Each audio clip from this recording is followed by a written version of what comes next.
আমাদের এখানে ট্যাঙ্কিটা দেওয়াতে আমাদের অনেকটা উপকার হয়েছে। তো পানিটা এখান থেকে নিয়ে আমরা রান্না বাড়া করতেছি, এমনকি পানিটা খাচ্ছি। তো এখানে যদি ট্যাঙ্কিটা না দিত তাহলে আমাদের আর একটু অসুবিধা হইতো। তো এরকম ট্যাঙ্কি অনেক জায়গায় দিচ্ছে, তো এর কারণে আমরা একটু সুবিধা পাচ্ছি যে পানিটার জন্য, পানিটা নিয়ে এখানে আমাদের উপকার হচ্ছে।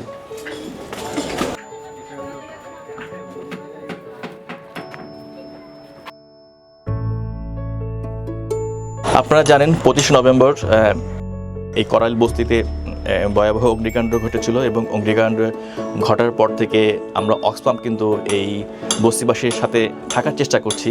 সাথে সাথে আমরা একটা কুইক অ্যাসেসমেন্ট করি জানার জন্য এখানকার বস্তিবাসীর কী দরকার। স্পেশালি আমরা ওয়াটার স্যানিটেশন এবং হাইজিনের ক্ষেত্রে যে বিষয়টা বেশি দরকার, এখানকার অলমোস্ট 90% তাদের যে ল্যাট্রিন এবং ওয়াটার সাপ্লাই লাইনগুলো কিন্তু নষ্ট হয়ে গেছে।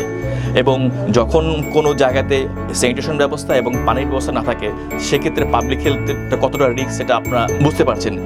এই রিস্কটা কীভাবে রিডিউস করা যায় সেখানেই কিন্তু অক্সফাম আমরা চেষ্টা করছি। নিরাপদ পানি নিশ্চিত করার জন্য এই 6টা পয়েন্ট এই বস্তির 6টা এরিয়াতে আমরা স্থাপন করেছি। কারণ আগে দেখা যাচ্ছে তাদের পানি যেখান থেকে নিয়ে আসতো অলমোস্ট অনেকের, আমি কথা বলেছি, 1 ঘন্টা, আধা ঘন্টা, 40 মিনিট লাগতো।